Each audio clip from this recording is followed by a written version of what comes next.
Kemarin sudah kita mulai, sudah digelar pasukan aparat dari TNI dan Polri yang telah diterjunkan ke lapangan, ke titik-titik keramaian di 4 provinsi dan 25 kabupaten dan kota.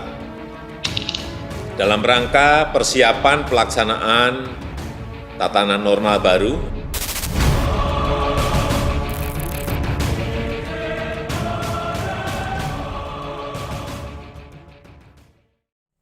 Selamat malam, pemirsa. Kembali lagi bersama dengan saya, Fajar Ramadan, dalam program Sekilas Indonesia, informasi teraktual dan terpercaya.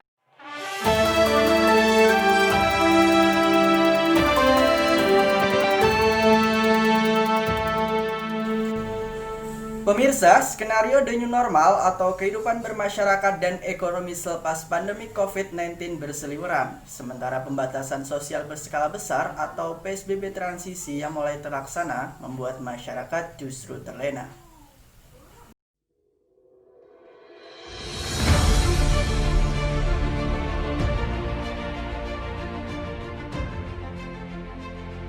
Ibu kota bergeliat.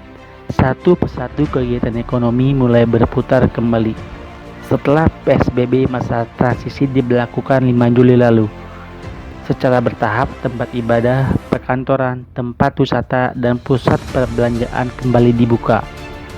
Penurunan zona merah di ibu kota menjadi dasar diberlakukannya PSBB masa transisi ini.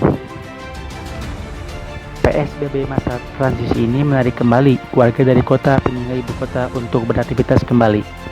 Hal ini menimbulkan risiko kerumunan bagi masyarakat, salah satunya pengguna KRL. Pembatasan jumlah penumpang membuat warga harus menunggu berjam-jam. Aturan yang sebenarnya meminimalisir pergerakan orang dilanggar dengan memanfaatkan kelengahan petugas. PSBB masa transisi ini berlaku selama COVID-19 ditetapkan sebagai bencana nasional sampai waktu yang tidak ditentukan.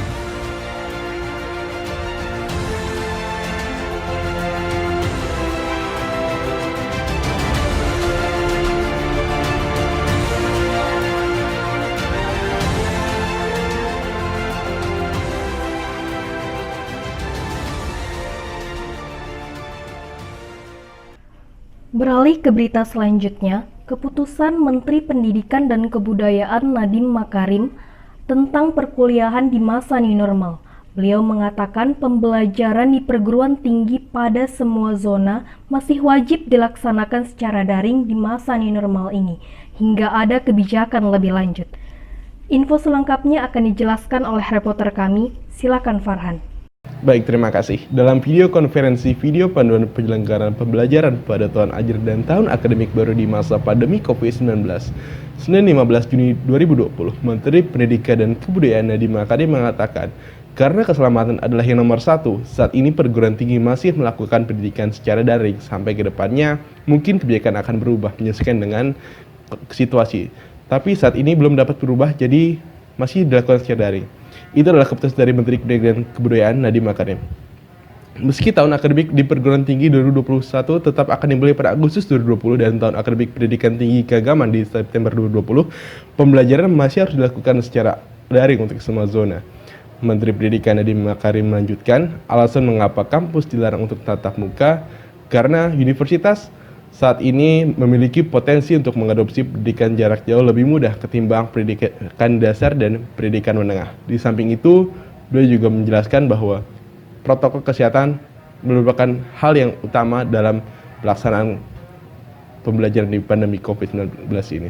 Dan beliau juga menyarankan untuk meletakkan kegiatan praktikum di akhir semester untuk sejumlah aktivitas prioritas yang mempengaruhi kelulusan mahasiswa. Maka pemimpin perguruan tinggi boleh mengizinkan mahasiswa untuk ke kampus.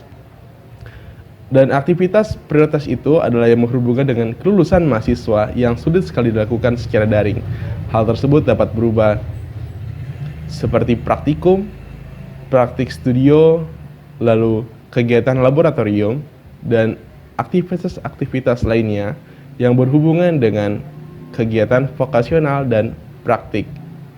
Namun demikian, Menteri Pendidikan Nadiem Makarim mengatakan bahwa aktivitas tersebut harus tetap memenuhi protokol kesehatan di masa new normal ini.